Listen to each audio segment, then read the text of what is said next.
নম্বর মণ্ডল সংখ্যালঘু মোর্চার উদ্যোগে আয়োজিত হয় একটি গাছ মায়ের নামে নামক কর্মসূচি। পরিবেশের ভারসাম্য বজায় রাখা এবং পরিবেশ দূষণমুক্ত রাখার জন্য এই উদ্যোগ। এই উপলক্ষে একটি সুবিশাল বাইসাইকেল র্যালির আয়োজন করা হয় রবিবার। তাতে উপস্থিত ছিলেন প্রদেশ বিজেপি সহ সভানেত্রী পাপিয়া দত্ত, 6 নম্বর আগরতলা সংখ্যালঘু মোর্চার সভাপতি এম শাহাবুদ্দিন, 6 নম্বর আগরতলা কেন্দ্রের সকল কর্পোরেটরগণ। র্যালিটি ইন্দ্রনগর কালী মন্দির থেকে শুরু করে অভয়নগর বাজারে গিয়ে শেষ হয়। উক্ত কর্মসূচিতে পথচারীদের হাতে চারাগাছ বিতরণ করা হয়।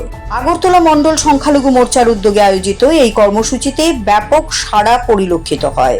এই কর্মসূচির অঙ্গ হিসেবে এদিন বেসিক ট্রেনিং মাঠ সংলগ্ন দিঘির পাড়ে বৃক্ষরোপণ করা হয়। সবুজ বাঁচাতে এবং পরিবেশের ভারসাম্য রক্ষায় সবাইকে এগিয়ে আসার আহ্বান জানান উদ্যোক্তারা। অনুষ্ঠান ঘিরে এলাকায় যুবাদের মধ্যে বেশ উৎসাহ দেখা গিয়েছে।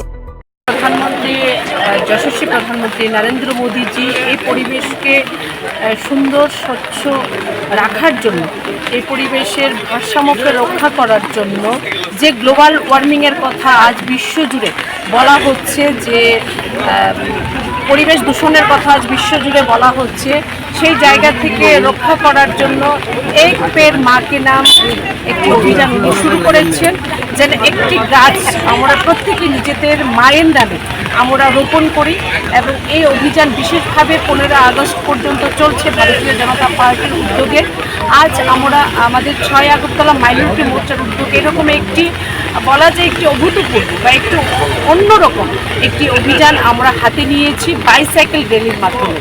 এবং আমরা খুব আনন্দিত আজকের এই বাইসাইকেল র্যালিতে আমাদের যারা সংখ্যালঘু মোর্চার উদ্যোগে যারা আমরা নিয়েছি, আমাদের সাথে আজ যোগদান করেছেন আমাদের এই র্যালিতে আগরতলা যে সাইক্লোহলিক্স নামে যে সংস্থা, যারা এই পৃথিবীকে সুন্দর স্বচ্ছ এবং হেলদিয়ার রাখার জন্য যারা প্রতিনিয়ত এই বাইসাইকেল র্যালির মাধ্যমে মানুষকে জাগিয়ে তোলার কাজ যারা করে যাচ্ছেন, তাদেরকে অনেক অনেক ধন্যবাদ। কারণ আমরা দেখি, যেমন ধরুন আজকের বিষয়টি আমি বলছি, আমরা অনেকেই কিন্তু এসেছি আজকে র্যালিতে অংশগ্রহণ করার জন্য, কিন্তু দেখা যাচ্ছে বাইসাইকেল নিয়ে আসার সংখ্যাটা একদমই কম।